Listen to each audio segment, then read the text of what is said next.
razstava, ekspozicija Nič 24 v galeriji Murska Sobota. Je v bistvu razstava skupinskega pomena in v bistvu že sama beseda ekspozicija pove postaviti nekaj na ogled ali pa mogoče tudi kot izpostaviti eno stvar svetlobi, ki traja nekaj določenega trenutka, da zabeležimo nek čas, kot pri fotografiji recimo, nek čas, nek spomin, mogoče celo dokaz. In temu je tudi namenjena ta razstava. Zato nosi tudi podnaslov Sodobna likovna ustvarjalnost pomurske regije.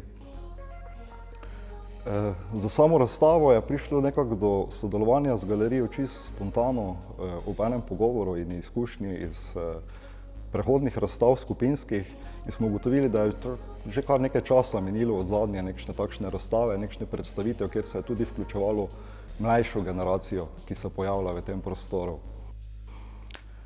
No in tudi pozneje smo se nekako odločili, kaj če pa bi to razstavo kuriral en umetnik sam. In tako je tudi padlo nekako to delo na mene samega, kot nekšna vloga kuratorja.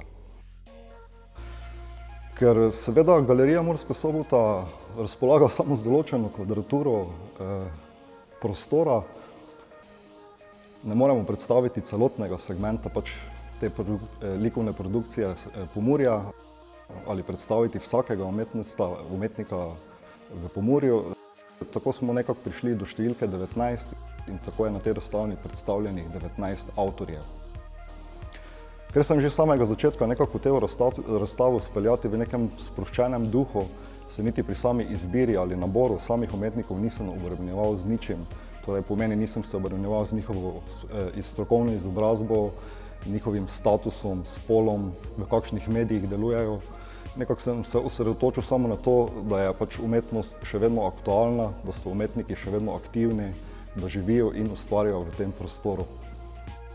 No, tako se je na razstavi nabral v bistvu izbor umetnikov, ki pa delujejo kar v širokem spektru nekšnih medijev. Imamo tukaj od klasičnega pristopa slikarstva, pa vse tudi do teh novejših medijev, v katerih se poslužuje mlajša generacija. To je digitalna ilustracija, digitalni kolaž. Na razstavi imamo tudi predstavitev recimo 3D animacije. Tako da ja, prihaja neki novejši val pomurskega ustvarjanja, kar pa tudi dokazuje, da pomurska umetnost ni mrtva, da ne spi recimo, kar tudi nekako daje vtis ta prostor, da nekako izginja ta mlada umetnost ali celo mogoče životari samo tukaj v tem prostoru.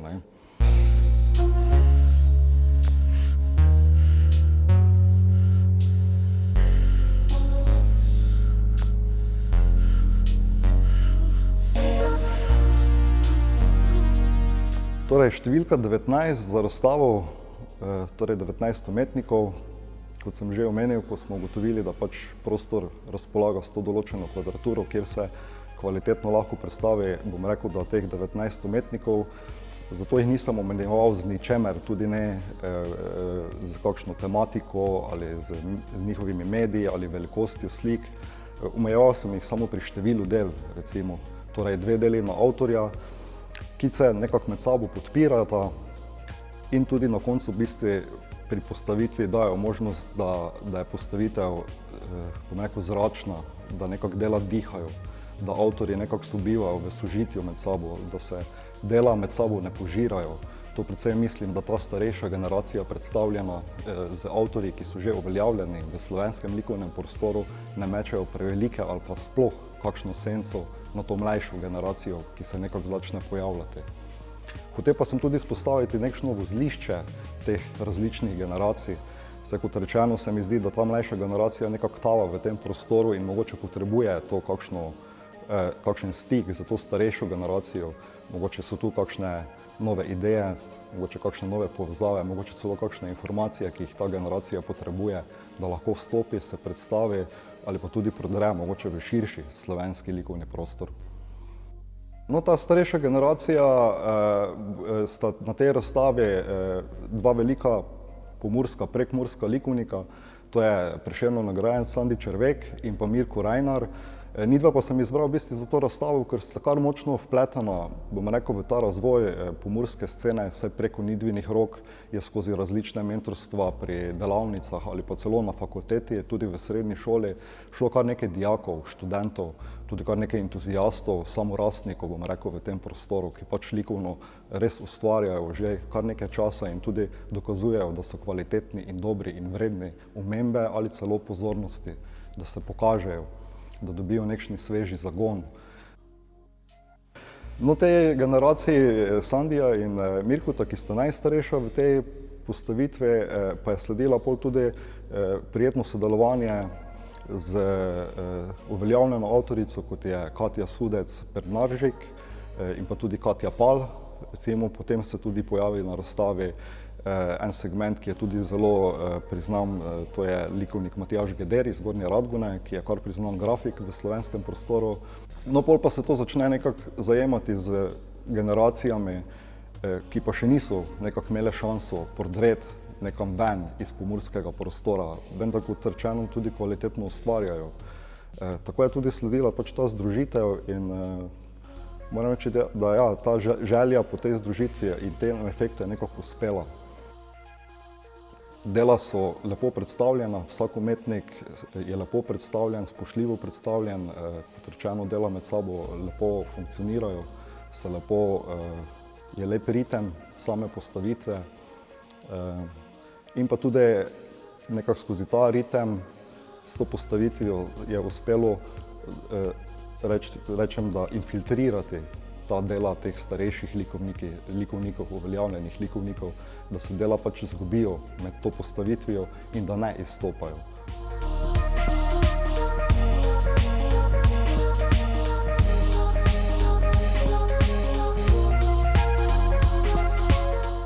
Čeprav je ta pomurski prostor res majhen prostor za takšno število likovnikov, ki imamo v tem prostoru, bom rekel, da so sami ustvarjalci med sabo kar precej razlikujejo, se poslužujejo kar različnih tematik, tehnik, pristopov pri svojem ustvarjanju, kar je zelo spodbujajoče za gledati in videti in tudi lepo spoznanje, da imamo tako pisani spekter v tem prostoru. Torej imamo od klasičnega pristopa slikarstva do kamna, recimo te Špela Šedivih, ki ustvarja v kamnu. Potem imamo tu kakšno inštalacijsko postavitev, kot je Eva Žula za svojo postavitvijo. Potem pa imamo tudi uporabo različnih materialov, kot je Matej Gider, ki uporablja, ne vem, ožgano zemljo, požgane veje, pač odpadni organski material, ki ga pač vključuje v svoja dela. In pa imamo tudi fotografe, recimo fotografe mlajše generacije, ki se kar spretno poslužujejo analogne tehnologije fotografije, še sami razvijajo svoje fotografije doma v kleti, tako kot je to bilo nekoč znano za pač fotografe. Recimo pri razvijanju lahko omenim, to je najmlajši v bistvu član v tej razstavi, to je Rene Ketiš, ki trenutno končuje diplomo na Akademiji likovne umetnosti v smeri fotografija, in pa tudi Bine Šedivi, ki pa je nek samorastnik in za svojo ljubeznijo do živali je nekako razvil močno spretnost v sami fotografiji, kar tudi dokazuje. Njegova fotografija v bistvu je terenska fotografija, v tem primeru bom rekel, saj fotografira velike živali. Na razstavi sta dve lepi fotografiji dveh konjev, recimo, za katero si sam vedno pripravi celotno sceno, ozadje, torej se spravi k stvari kot pravi profesionalni fotograf. To pomeni, da ni šklocanja, to pomeni, da je čakanje na pravi trenutek, da ujame ta pravi trenutek, da ve, kaj hoče, da ve, kje se giblje, kako se giblje.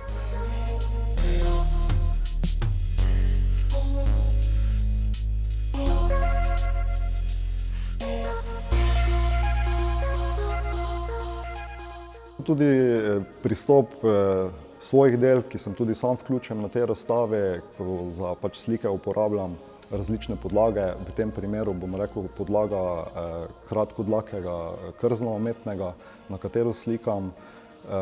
Potem imamo, kot sem že omenil, recimo tudi te mlajše generacije, ki se poslužujejo digitalnih tehnologij. Imamo Jima Pavlico, ki je pač ilustrator v nekšni maniri mange, torej japonski privdih, ilustracije. Potem imamo še tukaj Petjo Kolenko, ki recimo uporablja zavržene plastične vrečke, katere z likalnikom v bistvu spaja skupaj v nekšne oblike, v nekšne slike. Imamo pa tudi Justa Črtomira, ki pa uporablja že v svojem delu, profesionalnem delu, s katerim se ukvarja pač 3D animacije. Na tej razstavi pa predstavljamo v bistvu en segment njegovih osebnih del, ki jih pač dela samo za sebe.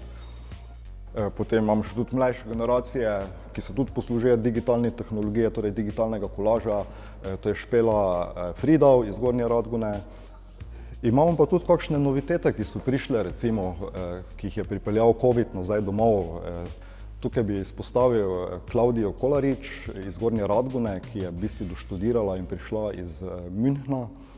In pa ima nekšni zanimiv pristop tudi z zavrženimi materiali ali pa z nekšnimi novimi materiali, tekstili večinoma, s katerimi vleče nekšne niti, ustvarja nekšne, bom rekel, skoraj da nekšne mikroskopske poglede na nekšne poti, ki jih vleče s temi niti, na nekšne dogodke, s katerimi pač beleži v teh nitkah, dodatkih, recimo perje je tudi gor.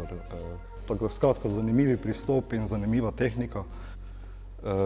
Imamo tudi recimo modno oblikovanje na tej razstavi, pri tem bi omenil Kajo Bakan, ki je tudi že nekšna, bom rekel, mlada umetnica, ki je kar že naredila vtis v ljubljanskem prostoru, ker njeno ustvarjanje ni samo modno ustvarjanje, je tudi prepletanje raznih tem, ki so pač nekšni privdih prekmurskega preteklega prostora z nekšnimi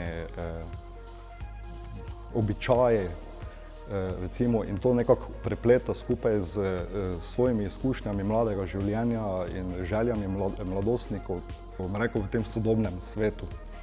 Na razstavi recimo se predstavlja tudi, kot sem že prej omenil, Matjaž Geder, ki je kar močen lik tudi v tem prostoru pomurskem kot učitelj, profesor na osnovni šoli, kar redno nekako vozi te mlajše generacije in približuje ta sodoben likovni svet, ki se pač dogaja tukaj v pomurski regiji, ki pa seveda ni, kot že prej omenjeno, nekšna vsakdanjost v življenju teh mladostnikov. Torej pomeni, nekateri mogoče samo enkrat tukaj vidijo galerijo z notranje strani, za kar se mi zdi tudi zelo pomembno delo Matjaža Gederja, ki pač se zavestno zavzema za to, da mladi spoznajo ta svet.